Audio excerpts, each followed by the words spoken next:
So today let's talk a little bit about multiplying binomials. Let's look at the steps first to multiply binomials, and then let's talk about the problem presented. In order to multiply binomials when perhaps our a term is more than 1, or even when a term is 1, we want to look at first writing the binomials on the outside of the box, if we're using the box method. Step 2 would be to multiply the rows and columns to get the inside boxes. Step 3 is to combine like terms, and step 4 is to write the final answer. So let's look at what this looks like when we do it correctly.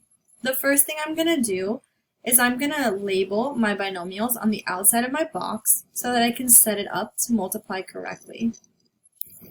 So as you can see, I've set up my boxes here with the 2x and the 3 on the top and the x minus 6 on the left.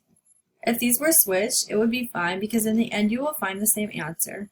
However, it is important that the 2x remains with the 3 and the x remains with the negative 6. The next thing that we're going to do is we're going to determine what to multiply in each box in order to find our terms. So for the first box, we're multiplying x, which is our row, times the 2x, which is our column. When we do x times 2x, think of it as like 1 times 2, which is 2, and then x times x, which is x to the second power. In our next box, we're given x times 3. When we do x times 3, we find that it equals 3x. In our next box, we're given negative 6 times 2x, and when we do that, we find negative 12x.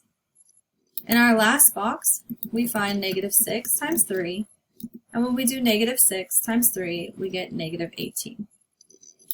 So now we've filled in all of our boxes correctly. The term that we're using from each of them in order to do step 2 to combine like terms is the ones on the bottom. So the 2x squared, the 3x, negative 12x, and negative 18.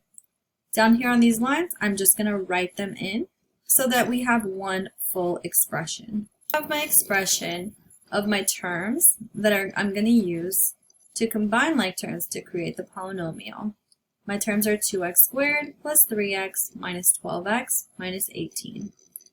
As you can see from the color coding in the boxes above, the 3x and the 12x are what we call like terms.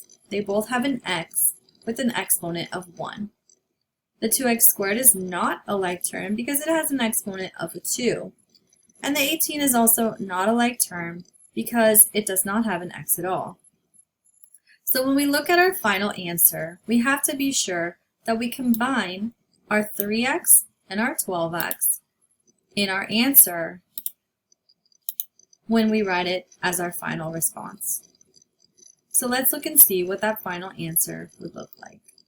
You can see after combining my like terms of 3x and negative 12x, I ended up with a final answer, or a polynomial, with 3 terms.